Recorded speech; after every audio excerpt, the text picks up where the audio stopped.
by Mina Ritsuki. 5 Live EuroLeague's football show host share this with Juventus boss Massimiliano Allegri is used to criticism. Speaking in an interview in GQ magazine in 2016, he wryly observed, "Allegri is a jerk," they said. "He plays at the casino, he bets on horses, he leaves a bride at the altar, he's just crazy in the head." But whatever tribulations there may have been in his private life, Allegri's professional life has seen plenty of successes, culminating in his masterpiece, Juventus. Tottenham, led by a talented tactician of their own, now stand in the Italian coach's way as he tries to take his club on yet another journey through the Champions League's knockout stages. The sides meet at Wembley on Wednesday with their last 16 tie locked at 2-2 after the first leg in Turin. Now 50, Allegri was a creative midfielder who often scored goals in Italy's Serie A, albeit for smaller clubs such as Pescara and Cagliari. Nicknamed Anchovy for his thin frame, Allegri was not a sensational player, unlike other big-name Italian coaches such as Roberto Mancini, Carlo Ancelotti and Antonio Conte, but he certainly always thought he knew better than everyone else. "Even when I was on the football pitch as a teenager, I wanted to be the teacher," Allegri wrote in a piece on the Players Tribune website last year. "I had a few passionate discussions with my own coaches, but it wasn't for more playing time or anything like that. It was because, even then, I wanted to run the team my own way." Playing career, managerial career, his confidence is his most startling quality. He was called weak by many critics who watched as players like Zlatan Ibrahimovic seemed to impose their authority over his dressing room, something they would never do under the tutelage of a classic Italian authoritarian. Allegri sees it differently. He observes, he adapts, and he has no problems in looking at things from a different point of view. "I changed my mind because I do not consider it a weakness, but a way of growing up," explains Allegri. His former partners might disagree. In 1992, Corriere della Sera ran a piece titled, "The Escape of a Footballer from the Altar in the Final Hour." The article described how the groom, a footballer, chose to cancel his wedding just before it was due to take place. The player who loved surprises and could turn a game upside down in the last minute had seemingly changed his mind. That player was Allegri, and he has never quite shaken off the reputation for being the bride abandoner. All his subsequent relationships have been documented in detail by Italy's tabloids. However, if constant change has afflicted his private life, it has helped his professional life to blossom.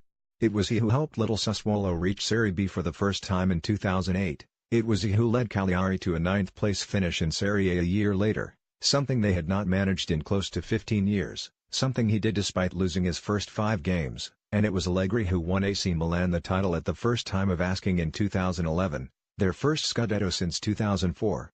Yet nothing he has achieved in the past comes close to what he has managed at Juventus. Greeted on his arrival at the club by boos, tomatoes and whistles, Allegri was, in the eyes of the fans, no fit replacement for their former captain, legend and tactical maestro Antonio Conte when he left to manage the Italy national team in 2014. Conte had revived the old lady with his charisma, hard work and understanding of the Juve way and taken them to 3 successive titles in his 3 seasons in charge, their first since they were demoted to Serie B in the wake of the Calciopoli match-fixing scandal. How could Allegri, sacked by Milan, ever hope to match what his predecessor had achieved? Allegri has not just matched it. He has exceeded it, adding 3 more domestic titles and taking his side to 2 Champions League finals. There are manufactured coaches and natural coaches. I am one of the natural ones.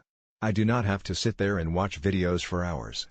In a quarter of an hour, I understand. Conte had dismissed Juve's hopes of making an impact in Europe, remarking, "You cannot go to eat at a €100 restaurant with just €10 in your pocket, can you?"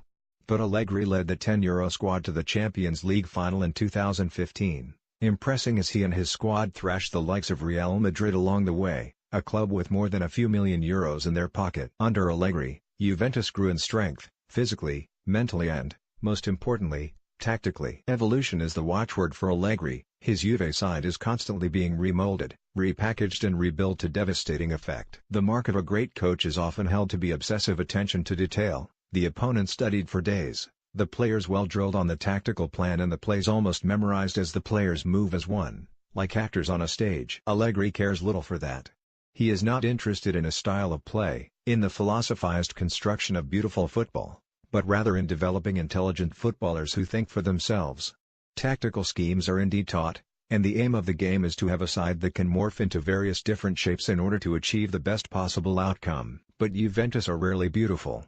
They are a team who work in the moment, knowing how to hinder the opponent from playing as well as exploiting their own opportunities to score. When asked why he continued his journey with the Old Lady after losing another Champions League final in 2017, Allegri wrote, "I do this because I love teaching. It is truly the joy of my life. I like making players better and smarter. Every season Juventus have lost a champion yet gained in unity." The coach watched as Arturo Vidal was sold, Andrea Pirlo departed, Paul Pogba left, Alvaro Morata rejoined Real Madrid and Leonardo Bonucci jumped ship, and yet Juve still win. 3 consecutive titles, 3 Coppa Italia trophies and 2 Champions League finals. Impressive for a coach who has previously confessed to deciding his lineup when he wakes up in the morning and to preparing for upcoming matches by only watching a few minutes worth of videos. "I always say that there are manufactured coaches and natural coaches," he said. "I am one of the natural ones. I do not have to sit there and watch videos for hours. I look at what I have to watch and, in a quarter of an hour, I understand what I can understand." More than just winning trophies, Allegri developed Morata into a phenomenal footballer suited to the big occasions, turned Carlos Tevez into a real team player, Mario Mandzukic into an exemplary professional and, of course, got the best out of Pogba. While Conte is often credited for nurturing Pogba's talent, the truth is it was under Allegri that the youngster truly thrived. Thrilling in his final year before a then-world record return to Manchester United, the Frenchman reveled in his new creative role, where he, alongside Miralem Pjanic, delivered the highest number of assists in the league.